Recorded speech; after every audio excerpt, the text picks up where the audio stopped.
Embajador John Chovas, buenos días. Es un honor para nosotros que haya aceptado esta entrevista con The Diplomat in Spain, en la que vamos a analizar muchas cosas, vamos a hablar de muchos temas que tenemos en común, tanto griegos como españoles, ¿verdad? Ya. Muchísimas gracias por la invitación. Yo, en primer lugar, lo que quería era, bueno, pues de alguna forma felicitarle, porque me acaba de decir que ha cumplido usted un año en el puesto ayer, si no recuerdo mal. Un año, sí. ¿Cómo le hemos tratado en este año? Pues el tiempo pasa rápido. Los españoles siempre me tratan bien, entonces ha sido un año feliz, con la excepción de la pandemia, que nos impide hasta ahora hacer nuestro trabajo como sabíamos hacerlo.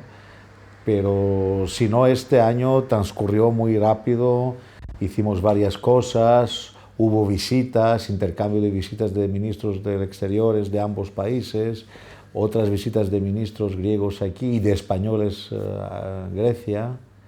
Hubo la COP25, vino también el primer ministro griego, o sea, la autoridad política, máxima autoridad política de Grecia. O sea, un año muy denso, muy interesante. Ya que habla de la pandemia, Grecia la está sobrellevando muy bien, diría yo. Durante este verano, de hecho, no les ha hecho falta cerrar fronteras. ¿Dónde está su diferencia con España, que hemos tenido que cerrarlo todo prácticamente? El tema de la pandemia en España ya forma parte de los temas conflictivos de la política interior española, y yo no quiero entrar en esta polémica. Es verdad que Grecia consiguió afrontar la pandemia mejor que otros países. Yo, claro, por definición soy el abogado del Estado griego y no voy a decir que no. Grecia tuvo la suerte de cerrar muy pronto. O sea, cerramos con el calendario normal en el mismo tiempo que los demás, pero el virus no había penetrado mucho en Grecia en el momento en que Grecia cerró, que era el mismo momento que España o Italia. Tuvimos esta suerte, y luego, claro, las autoridades griegas, como sabían que nosotros, el sistema de salud en Grecia es relativamente débil, flojo, tendríamos que hacer todo para que no se expandiese la pandemia tan fuertemente. Y lo conseguimos. Si alguien lo mide en términos de cuántas camas UCI hay en Grecia por 1000 habitantes, nosotros tenemos malas cifras, no estamos... pero claro, no hubo muchos casos y hubo mucho menos muertes que en otros países. O sea, ¿cómo se explica este logro de Grecia de no tener tantas víctimas? Yo creo primero la posición geográfica, la ubicación geográfica, el hecho que en Grecia el único aeropuerto internacional fuerte es el aeropuerto de Atenas, y era invierno y no había mucho turismo. Entonces las relaciones con demás aeropuertos y la gente que viene y que va no era a un número tal que nos hubiera provocado problemas. Luego, la firmeza de las autoridades en el momento de tomar medidas. En tercer lugar, la disciplina del pueblo griego, que también respetó las consignas del gobierno. Y luego, yo digo siempre, hay un factor que no se puede calcular, que es, digamos, la suerte. Es algo, porque en todos los países de Europa del Este, la pandemia no hubo tantos estragos como en los países del Este. En Bulgaria tampoco, en Serbia menos, en Rumanía tampoco. O sea, quiero decir que también es una cuestión geográfica. Bueno, y en su caso también han pedido test PCR en origen, Sí, ¿verdad? sí. Eso ayuda. Ahora, para que vaya uno desde España a Grecia, tiene que tener un PCR negativo. Sí. Hubiera sido en este caso, bueno, ahora parece que desde Bruselas están empezando a hablar de ello, pero hubiera sido bueno que la Unión Europea empezase a actuar antes en un bloque, no dejar a los países que cada uno... Yo creo que se intentó, pero no se pudo hacer. O sea, En España misma, que es un país, y no se puede coordinar, sintonizar la acción.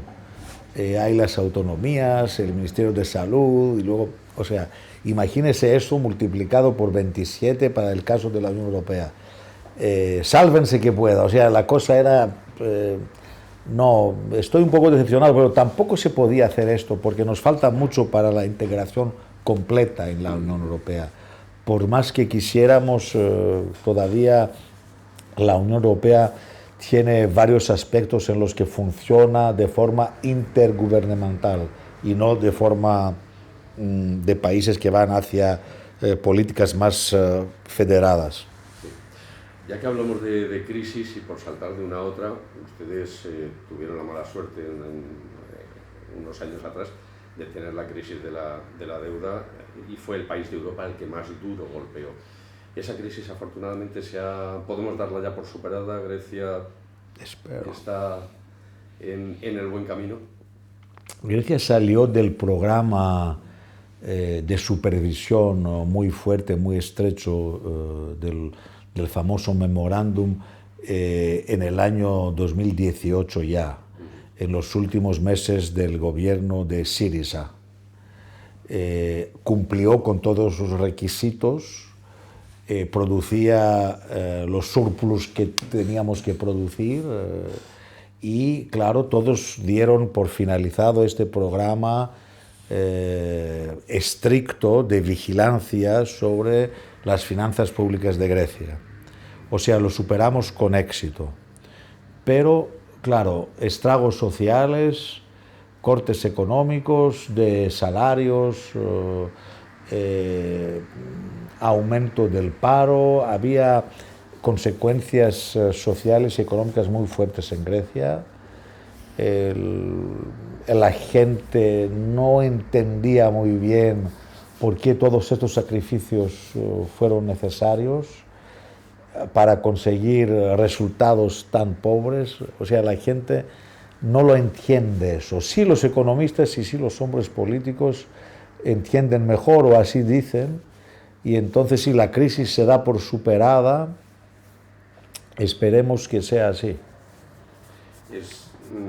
De todas formas... Hubiera podido decir, como lo hubieran hecho otros colegas míos, que claro que la crisis está detrás y nosotros nunca vamos a caer otra vez en crisis porque ya hemos aprendido y tal. Sería, digamos, el discurso muy fácil. Yo prefiero ser realista, decir la verdad, o sea que nuestros socios europeos nos ayudaron muchísimo durante la crisis, pero hubieran podido hacerlo mucho mejor y de forma mucho más eficaz, sin tantos estragos sociales. Y probablemente sin tanta publicidad negativa. O sea, sin tanta publicidad negativa y confesando que lo que más se les interesaba era salvar sus bancos. O sea, la verdad es que se salvaron los bancos alemanes y franceses, lo primero que les preocupaba, y luego de paso, claro, bueno, si Grecia la podíamos salvar y dejarla en el euro, ¿por qué no? Y así se hizo. Esa es la pura verdad. Reconocemos la ayuda y agradecemos muchísimo la ayuda de nuestros socios, pero digo que esta ayuda no era una ayuda de Dios sin cambio, era por algo. Y este algo era salvar los bancos europeos que tenían mucha exposición en Grecia. Eso quedó bastante claro para quien lo pudiera oír en aquel momento y ahora exactamente igual. Le iba a comentar antes que una vez salvado esa crisis, lo malo es que llega esta. En este caso, con el COVID-19 y esta crisis que nos tiene locos a todos los europeos, ¿van a necesitar ustedes solicitar otra ayuda o esta vez están suficientemente tenemos este fondo de recuperación Next Generation, que se llama ahora, de Europa, como España, como Italia. Hay un presupuesto para Grecia, que es una combinación de préstamos y de subvenciones. yo creo que Grecia puede con esto superar, paliar a los efectos de la pandemia y salir bien de esta situación. No creo que necesitemos más que otros países. Bueno, aunque teniendo en cuenta el turismo, que es un sector muy importante en Grecia, representa casi el 20% de nuestro PIB, aunque así, y claro que el turismo en Grecia este verano no hubo turismo, o sea, una crisis enorme. Creo que el año que viene con este fondo y luego con los esfuerzos del gobierno y del pueblo griego y con la ayuda de nuestros socios saldremos para adelante. Precisamente la Organización Mundial del Turismo está insistiendo mucho en estos últimos meses y semanas en que la coordinación es imprescindible, la coordinación internacional entre países es imprescindible para poder hacer frente al COVID y para poder recuperar el sector turístico mundial. ¿Qué le parece? Seguro que sí, estoy de acuerdo con esto, que solo podemos solucionar estos problemas de forma conjunta y coordinada y no cada uno por su cuenta. En el turismo somos competidores también, pero también somos socios. O sea, España, Grecia, Turquía, Italia, los países del Mediterráneo, todos recibimos turistas de los países del norte de Europa. Entonces, cada uno tiene su porción, digamos, del mercado y, claro, todos juntos podríamos hacer mejor. Aumentar el número de turistas en general y luego, de forma proporcional, el número de turistas que van a cada país. ¿Y por qué cree que no se hace más rápido ese tipo de acciones coordinadas? ¿Por qué nos cuesta tanto a los humanos actuar de esa forma? Digamos que es la sensata, además. Sí, porque cada uno prefiere intentar salvarse por sí mismo y no sé, esto ya es, no tengo alguna explicación. Es el problema de la acción colectiva. Todos sabemos que si actuamos colectivamente conseguiremos mejor resultado. Si actuamos de forma colectiva conseguimos mejor resultado, lo sabemos, pero preferimos actuar solos porque tenemos que encontrar un resultado más rápido y porque luego cuesta mucho ponerse de acuerdo con otros. No sé. Es una condición humana al final, ¿no? Esto más tiene que ver con la condición humana. Vamos a hablar entonces de política. ¿Qué tal nos llevamos en las relaciones bilaterales? No tenemos mayores problemas. Son muy buenas, son muy buenas. Esto ya se confirmó por el intercambio de visitas de nuestros ministros de Asuntos Exteriores. En febrero pasado vino el griego a España y en julio la ministra Arantxa González Laya fue a Grecia y hubo varios intercambios mientras tanto. Todos estamos seguros que las relaciones greco-españolas se encuentran en un nivel muy alto, muy bueno. ¿Pueden mejorar en algún aspecto? Sí, las relaciones se pueden mejorar en el ámbito económico, intercambio comercial, inversiones mutuas.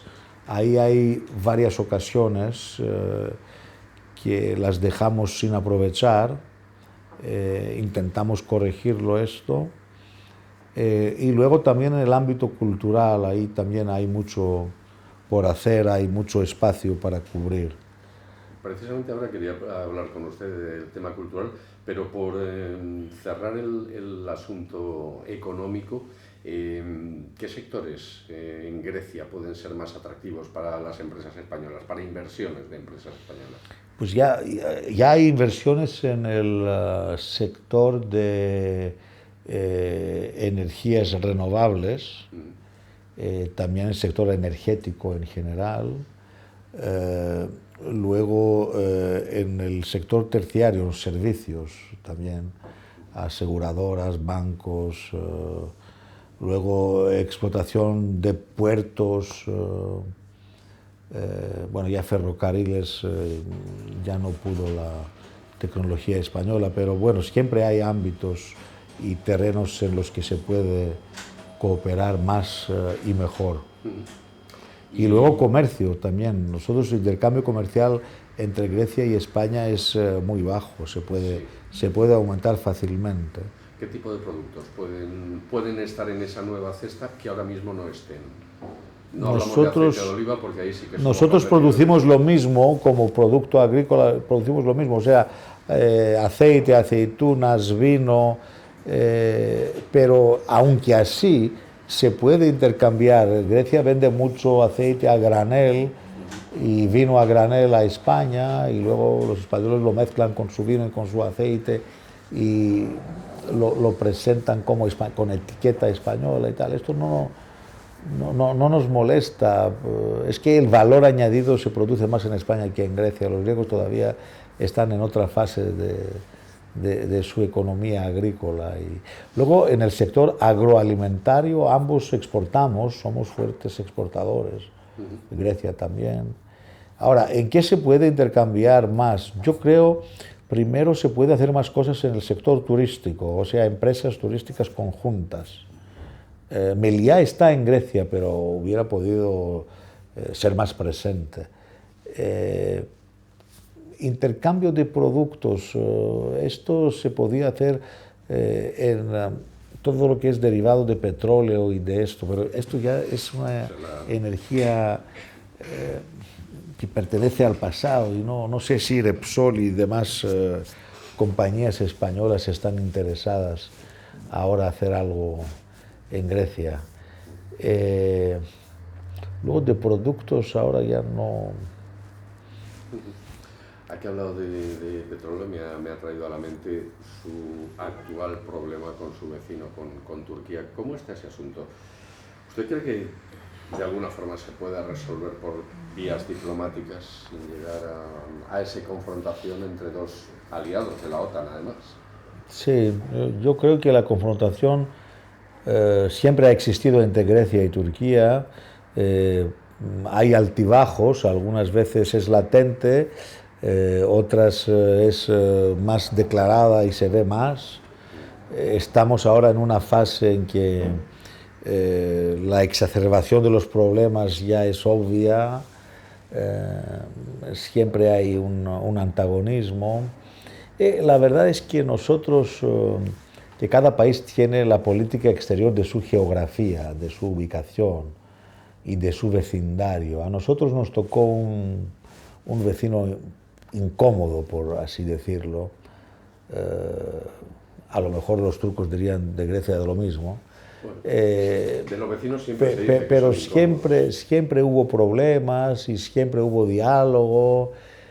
A un diplomático griego no le extraña nada esto, lo que está ocurriendo ahora. Es casi la naturaleza de las cosas. Sí, quizás es más extraño porque salen los medios de comunicación, ¿no? Ahora sale más en los medios de comunicación por razones relacionadas a los hidrocarburos, y porque esta vez Turquía, o sea, el comportamiento de Turquía superó todos los límites imaginables y posibles.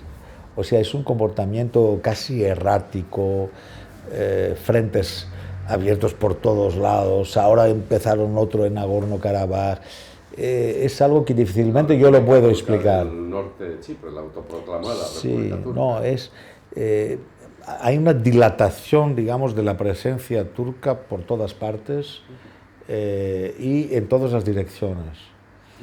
Y había un ministro de Asuntos Exteriores de Turquía, Ahmet Davutoglu, que había elaborado la política, la famosa teoría de cero problemas con nuestros vecinos. Y entonces ellos pasaron de cero problemas con nuestros vecinos a que muchos problemas con todos nuestros vecinos. O sea, no hay ni uno con el que Turquía tenga relaciones, digamos, apaciguadas o normales. Con Erdogan, con el último Erdogan, los últimos años de Erdogan, porque Erdogan antes no era así, nosotros hemos quedado muy sorprendidos de lo que... Claro, nuestros problemas con Turquía vienen sobre todo de la ocupación por parte de Turquía del norte de Chipre, que es otro estado independiente, pero habitado por griegos chipriotas y turcos chipriotas, en una proporción de 80% greco-chipriotas, 18% turco-chipriotas.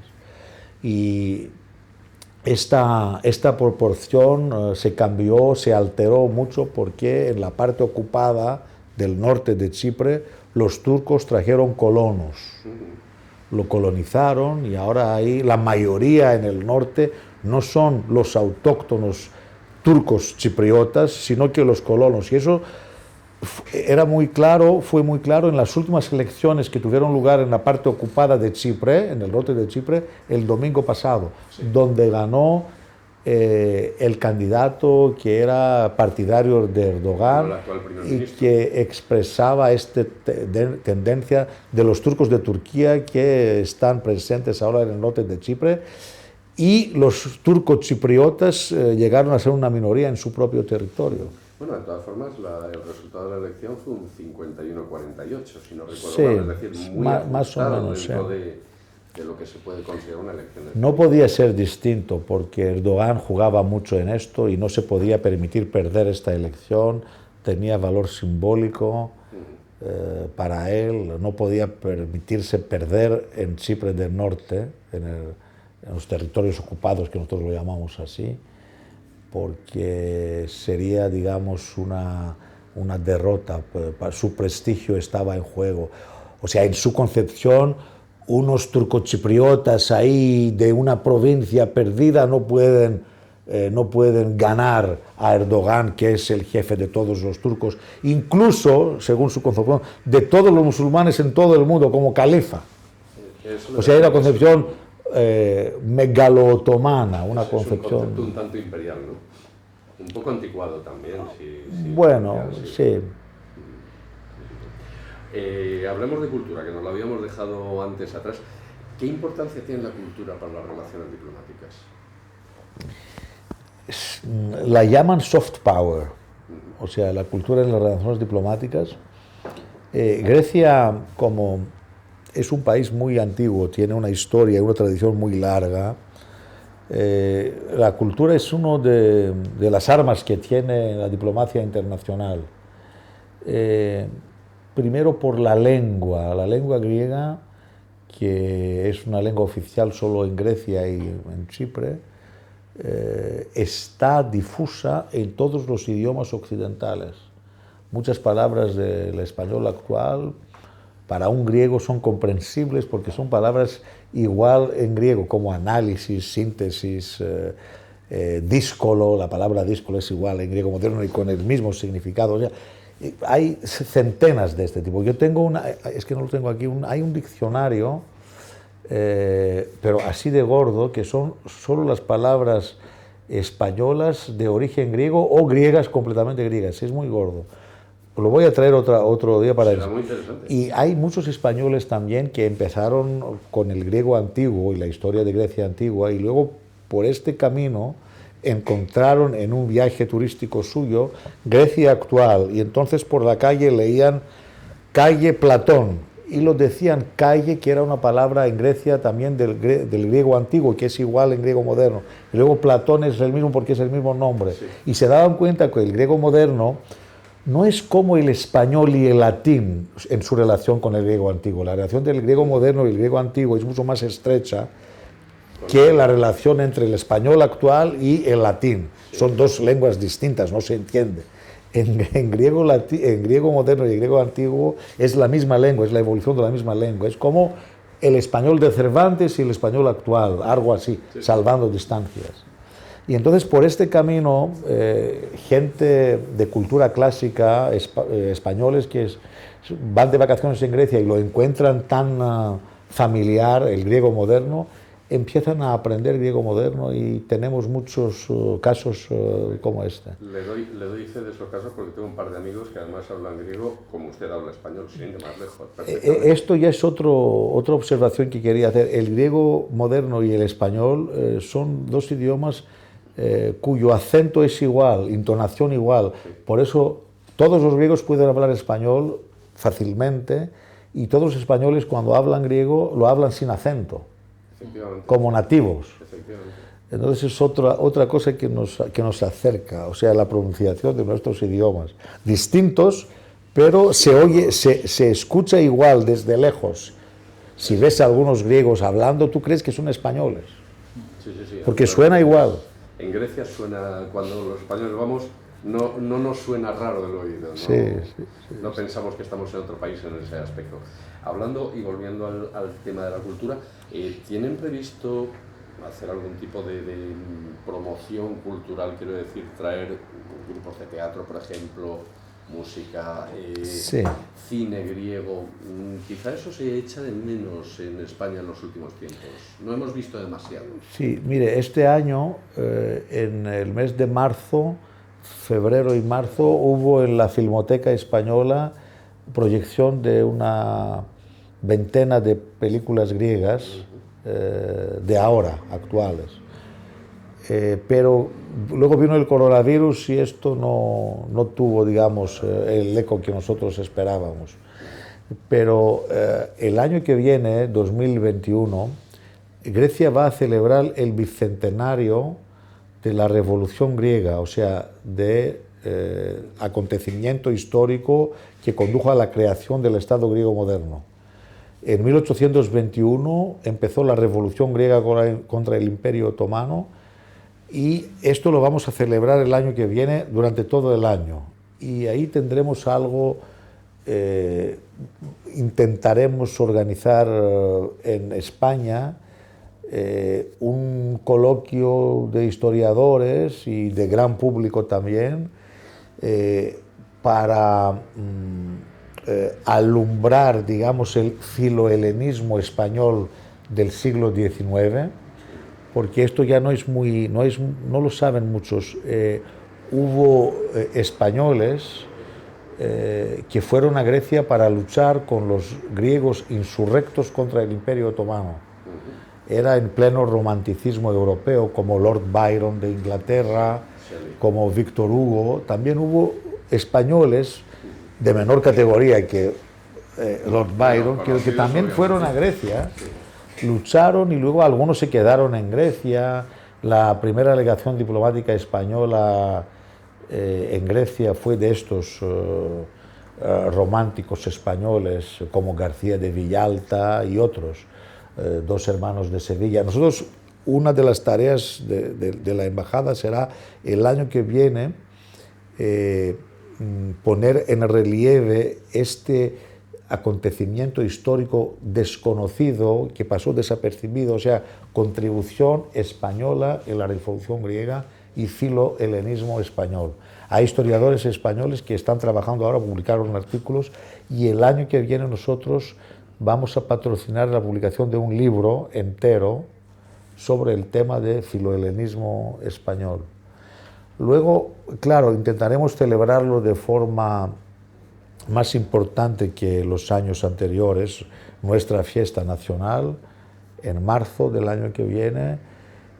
Intentaremos traer alguna banda de música y las cantantes griegas que son muy conocidas y queridas en España, como Eleuteria Arvanitaki, y que, bueno, este año se anuló su producción en España, y también luego algo de teatro antiguo griego, alguna tragedia griega en el teatro de Mérida, por ejemplo, que es un teatro romano de antigüedad que imitaba los teatros de Grecia antigua con las gradas y todo esto, y ahí sería muy bueno que organizásemos una representación teatral de tragedia o de comedia griega. ¿Sería en el marco del Festival Entonces, de Teatro Clásico intentaremos entrar en el...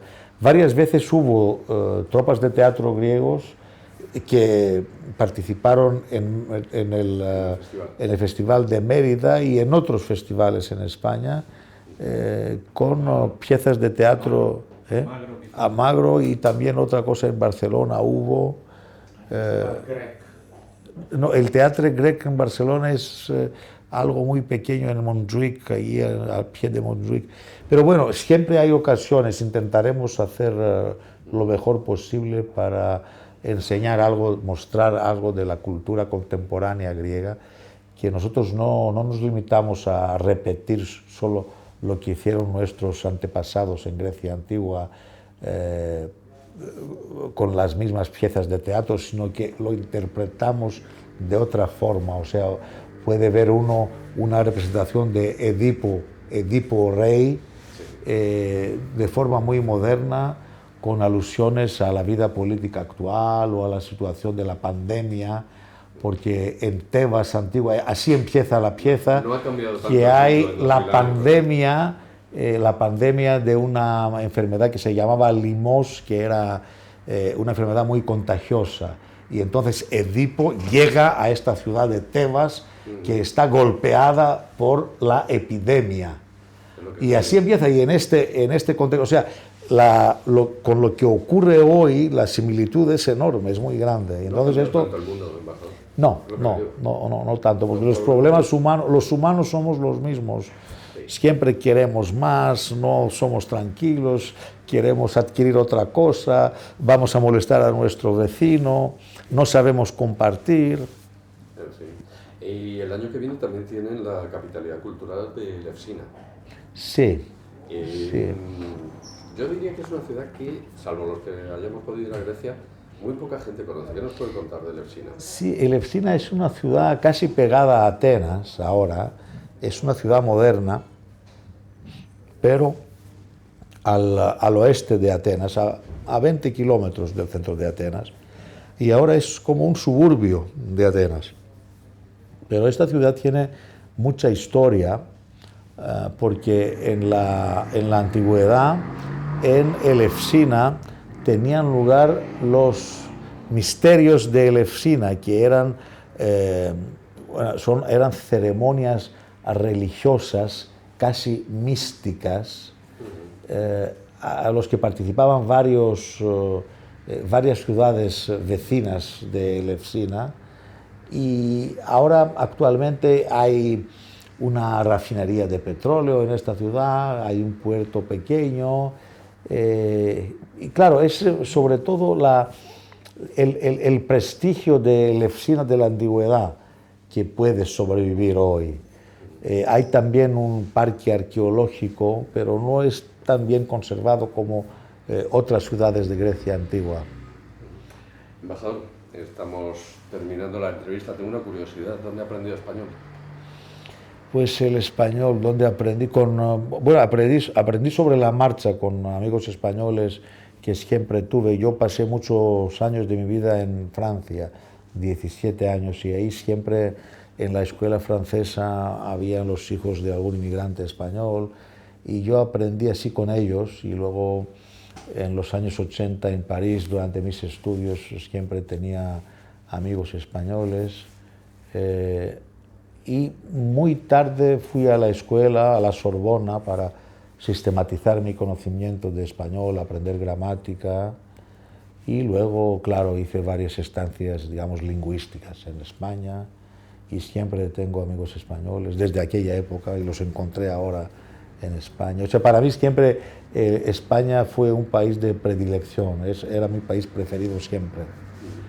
Pues lo que decía usted mismo antes, no solo no se le nota ningún acento ni nada parecido, sino que además utiliza el español magníficamente. No es un gran mérito. He explicado antes que todos los griegos pueden hablar español perfecto y viceversa, los españoles hablar griego moderno perfecto, porque no habrá problemas de pronunciación, de acento, es igual. No es como el francés, hay que decir sonidos que no existen. En Grecia todo es igual. Para nosotros es cierto, ¿no? Y además, la próxima vez hablamos en griego. La utilización de muchos giros que hace usted es prácticamente perfecta. Ya, muchísimas gracias. Las gracias se las damos nosotros por habernos acogido y por haber cedido parte de su tiempo para hacer esta entrevista con The Diplomat. Esperamos volver a vernos pronto. Muchísimas gracias por esta ocasión que me dieron a expresarme para Diplomat in Spain.